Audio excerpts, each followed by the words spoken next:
Most vintage Yu-Gi-Oh fans remember the collectible and iconic cards, like Blue Eyes, Dark Magician and Red Eyes, Summon Skull, Time Wizard, and Jinzo. But what about the cards that aren't as rare or valuable, but still bring a feeling of nostalgia to old school duelists and collectors? Today, I'll be going over the top 10 nostalgic Yu-Gi-Oh cards that you may have completely forgotten about. At number 10, we have Feral Imp. This card was first released in Starter Deck Yugi and printed a second time in the set Metal Raiders. Despite not being particularly strong, its simple and symmetrical artwork makes this card memorable. Being from the popular Starter Deck Yugi, Feral Imp was likely used by almost every kid playing Yu-Gi-Oh upon its release. Number 9 is Slot Machine. Coming from Yu-Gi-Oh's third set, Magic Ruler, Slot Machine is another monster with simple yet intriguing artwork. Despite being relatively weak for its 2 tribute summoning requirement, Slot Machine will be remembered for its use in the TV show. Being combined with 3 copies of the card 7 completed was a memorable moment for fans of the game and the TV show alike. Number 8, Wing Weaver. Out of Yu-Gi-Oh's 4th set, Pharaoh's Servant, I remember feeling like I pulled a Wing Weaver out of almost every pack. It shares Slot Machine's difficulty to summon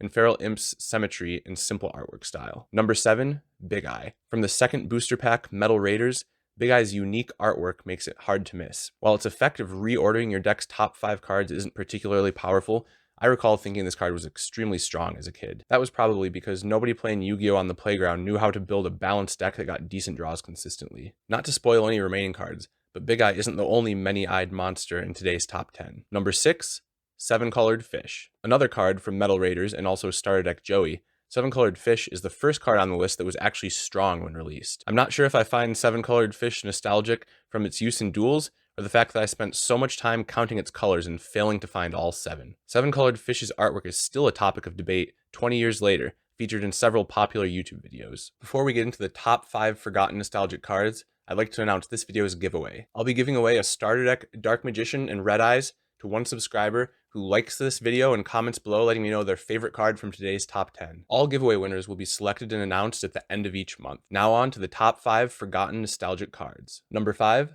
Waboku. Coming from Starter Deck Yugi, Waboku is the first and only trap card to make the list. It was one of the most useful and accessible traps that duelists initially had access to. Disagreements as to whether or not monsters could die after Waboku's effect had resolved may be another reason that we remember it so fondly. Waboku's iconic 3 maiden artwork would go on to inspire popular Yu-Gi-Oh! GX card Hollowed Life Barrier. Number 4, Labyrinth Wall. From Yu-Gi-Oh's third set, Magic Ruler, Labyrinth Wall was one of the strongest defenders of its time. Perhaps due to staring at the card during long, drawn-out duels without having any cards to destroy or attack over Labyrinth Wall, this card is burned into the memories of many of Yu-Gi-Oh's original players. Number 3, Dian Keto the Cure Master. Released in Starter Deck Yugi, Dian Keto is the only spell card to make the list. Everything about Dian Keto feels old and nostalgic, from its artwork to the card's name. Although its ability likely just delays your impending defeat by 1 turn, that didn't stop Dian Keto from making its way into plenty of decks on the elementary school playground. I recall one opponent opening the game by playing Confiscation followed by Dian Keto in order to offset the 1,000 life point costs of playing Confiscation. While this combo left me with the card advantage,